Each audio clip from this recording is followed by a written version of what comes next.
why there's so many different brands of PLA, and why it matters, and which one you pick.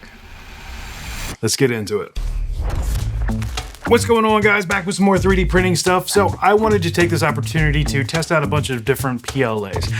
So Matterhackers was good enough to send me over a couple of rolls of PLA just to test out and see how I liked it. Now, I took that opportunity to stack it up next to some other brands that I use, and my typical go-to is Sunlu. Now, I have had a lot of good luck with Sunlu, and they seem to be the most economically friendly ones anyway.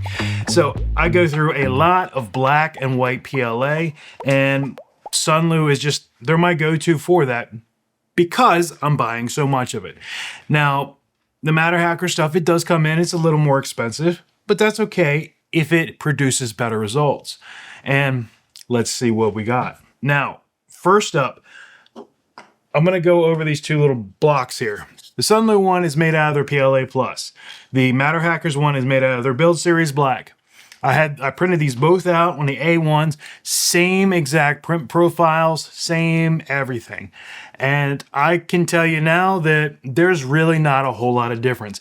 They're structurally sound. I've tried to kind of crush them and do a little bit of torture test with them.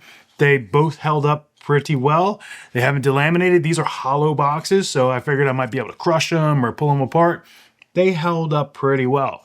So when it comes to like the Build Series or the standard, the PLA Plus, PLA 2.0 Plus that Sunlu has, they seem to be about the same. Now, that changes as you go into different types of PLA. Let me get into the PLA silks. So this one here is the Sunlu PLA. This one here is their Matterhackers. This is not their Build Series. This one is their Pro Series, and it is a little bit more expensive. Is it worth the price? Well, it is quite a bit more expensive from what I saw. It's about $55 a roll versus $20 a roll. And I can tell you right now that the quality of the print and the way that the layers adhere together, it's night and day. I'll get some macro shots in here, but you can see that you can see where the layer lines, you can see the layer lines on the mask with the Sunlu and the mask that were made with the Matterhackers Silk PLA. It's beautiful. It's gorgeous. I mean, yes, when you get up close to it or you look on the back side, you can kind of see the layers, but it's still great. It's night and day, the Matterhackers versus the Sunlu. Now, will I say that it's worth that extra price? That all depends on what your application is. If you want to print something out and have it the best of the best, then I would say it's completely worth it. If you're printing something out to go on the wall of your man cave that you're going to be looking at from 10 feet away, the Sunlu is perfectly fine. Now, what you can see is the difference in the color shift. So these are both supposed to be silver. This one is the Sunlu, this one is the Matterhackers. You can see that this one is a little more blue. It's got a more blue hue to it, more gray, if you will, but the silver from the Matterhackers is actually silver. I did the same thing with these ducks here. You're not going to be able to tell from that far away, but the silk in these two, you can certainly tell the difference. The Matterhackers one, it certainly does stack up a little better. This is the one that I was the most excited about, and I was a little disappointed with. So I'm not disappointed with the way that it printed or the adhesion or anything like that. I did have a little bed adhesion issue with this one, but that's not the PLA's fault. That's mine. That's just the printer. That's how it was set up. That was the print file.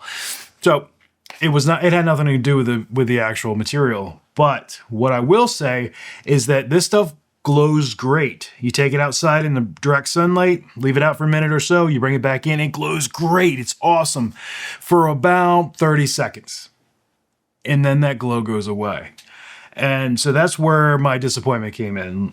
It's great. It does exactly what it says it does, and it works well for that, but it just doesn't last. And if you're looking for something that's gonna like light up a kid's room for a good amount of time or something like that, this isn't it. I'm not saying that any other brand is better because I haven't tried it. But what I'm telling you is my experience with this glow-in-the-dark PLA. Again, it works great. You can hit it with a flashlight. I'll stitch in some video here of what I did. I took it outside, I brought it in, I hit it with a light. You know, it stays charged up for a little while, but it doesn't last. This is just my experience with using a couple of different brands of PLA. I've had pretty good luck with Sunlu. I don't think I've had any issue with any other brand. I've used Sunlu, I've used Matterhackers, I have used the Hobby Lobby Filament. I've got some other kind of off brands that you can get from Amazon, and I haven't had an issue really with any of them yet. Now, I have had some of the other silks from Sunlu, Amelin. They, depending on the silk that you get, if it's a multicolor silk or something like that, they don't tend to play as nice. You got to get your print settings dialed in, and they don't seem to want to adhere quite as well to either to the build plate or to themselves. That's just been my experience, but I really am quite impressed with the difference in the silk and the Pro Series of the Matterhackers versus the regular Sunlu. This is just my take. This is one 3D printer's take, and